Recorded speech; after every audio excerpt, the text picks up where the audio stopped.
Aquascaping is one of the most beautiful hobbies, pastimes, creative pursuits, art forms that I have ever experienced, and very grateful to be able to call aquascaping my career. And this is the culmination, really, this aquascape that you can see right now. This is a result of 20 years plus in the hobby, and I'm so happy with it. It's my favourite aquascape that I've ever created, and I wanted to talk about it in some detail. It's a Awase Highline 400. It holds around 400 litres or 100 US gallons, and it's around 3 years old. This aquascape has been in a very similar composition with the hardscape from the beginning. The classic kind of central island theme with the extra large bogwood. I really love the way you can see the wood in the centre of the aquascape, the exposed wood with the tiny pieces of Ficitans moss. This is Ficitans fontanus, and it has a very beautiful green colour with those pronged fronds. Absolutely stunning. You can also see some black beard algae if you look really closely, and it isn't an issue in here. You know, black beard algae is often perceived as the enemy, but if it's not overtaking the aquascape, if you can't see it, if it's not dominating and not causing you any undue visual distress, then in my view, there's nothing wrong with a little bit of blackbeard algae. It just keeps it real. Here we've got some beautiful Anubias. The majority of the Anubias species in this aquascape is Anubias petite, and if you look carefully you can also see some small portions of the brand new Anubias barteri mini-coin, which is a new species released by Tropica fairly recently, available in their 1-2 grow cups. This is personally my favourite Anubias at the moment, with the tiny round leaves. And I think they look really great when you put them next to a larger Anubias to give a more textured feel. It's just such a beautiful plant. I love Anubias because it's so slow growing, it's low maintenance, it grows so well in the shade.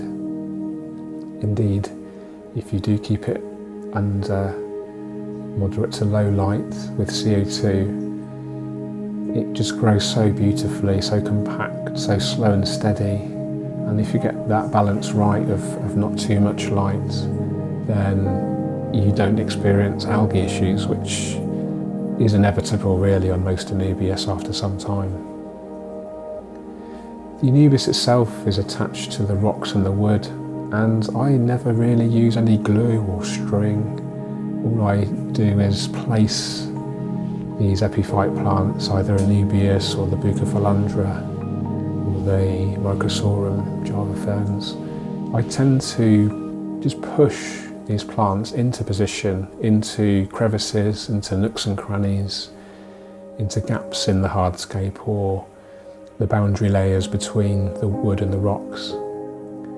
And I really love this way of attaching plants, just using your hands and using the materials, and it just seems more natural. You know, some aquascapers will use gloves when they're aquascaping, especially during the creation process.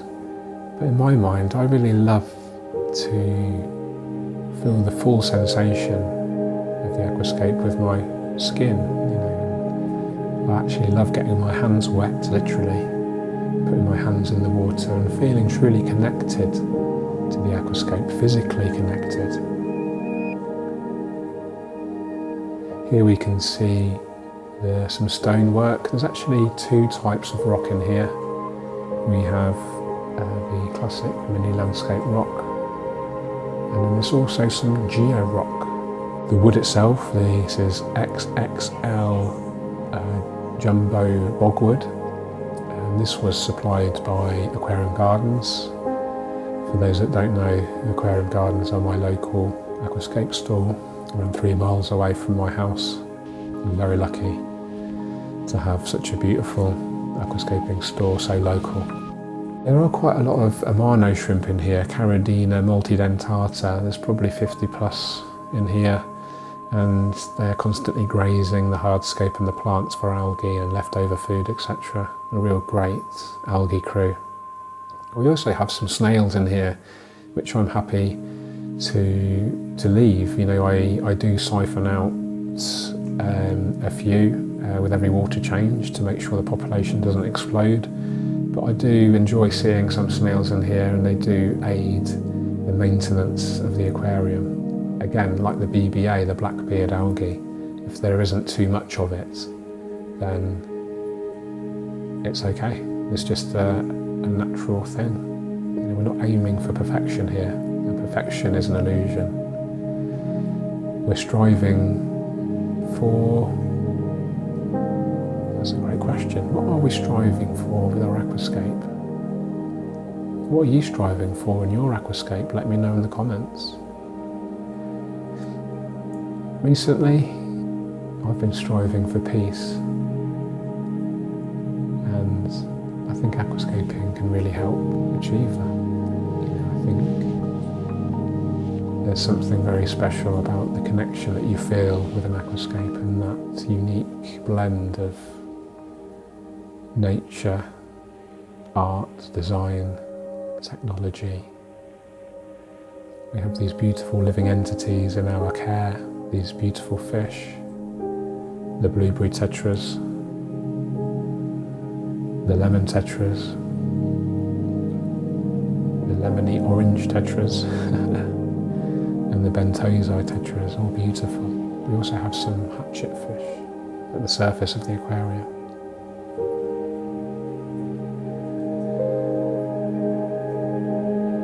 Here you can see a collection of beautiful Amazon swords, Echinodorus species.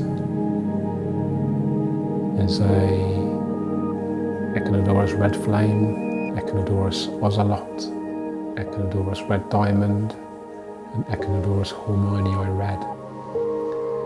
And Amazon swords, as they're commonly known, aren't typically used in nature aquarium style aquascapes, but I absolutely love them in here. I think the colours look magnificent. I really love the mixture of the reds and the greens. It's not too formulaic, and I've used that concept of mixing the textures with the crypts as well. There's 5 or 6 different species of Cryptocorini in here, to the left and to the right of that island. And there's also some Schismatoglottis praetoi, which is another new plant available from Tropica. There are some small portions of a Bucophalandra, but it is by no means a Bucophalandra heavy aquascape. Interestingly, I've attached some crypts to the wood, which we don't usually see, but just another way to enjoy your crypts. I do love crypts. They're probably my favourite group of plants. I love the combination of different colours, textures, leaf shapes. They all have a very similar kind of elongated sword type leaf, most of them. But the variation in their leaf forms and colours and sizes is really great, and I've deliberately mixed up the species to hopefully create a naturalistic, harmonious and coherent theme that runs throughout the aquascape. I think some areas for improvement could be some fish that swim towards the surface. You know, the hatchet fish are absolutely at the surface. I think I'd like to see some kind of 2/3 up the aquarium. So let me know in the comments what fish you think might suit that requirement. So, aquascaping. Why do I aquascape? Well, it's a job. It's more than a job, it's a career. It's more than a career. It's a way of life, really. It's something that's I'm constantly embodying, with my work on YouTube and through my book, through my podcasts, through the videos that I create, through articles. I'm just obsessed about creating aquascapes or content around aquascapes, and I'd really like 2023 to be the year where I really focus on high quality, high-end, beautiful aquascaping content that really can connect audiences with a deeper connection to aquascaping that perhaps they've originally considered.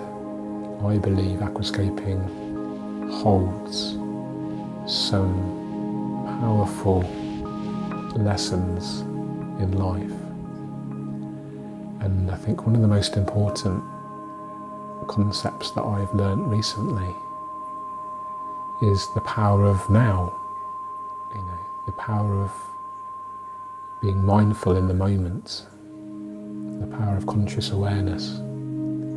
I believe aquascaping can communicate these fundamentally vital lessons to us in a unique way that no other art form or hobby can.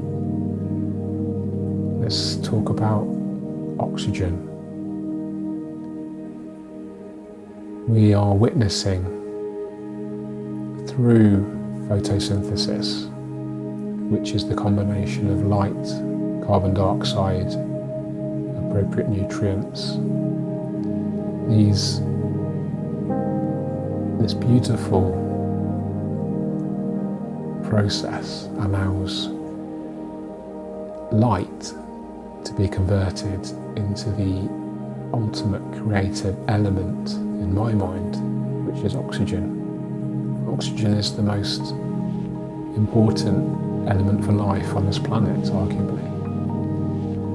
And plants produce it through photosynthesis. This is a miracle of life.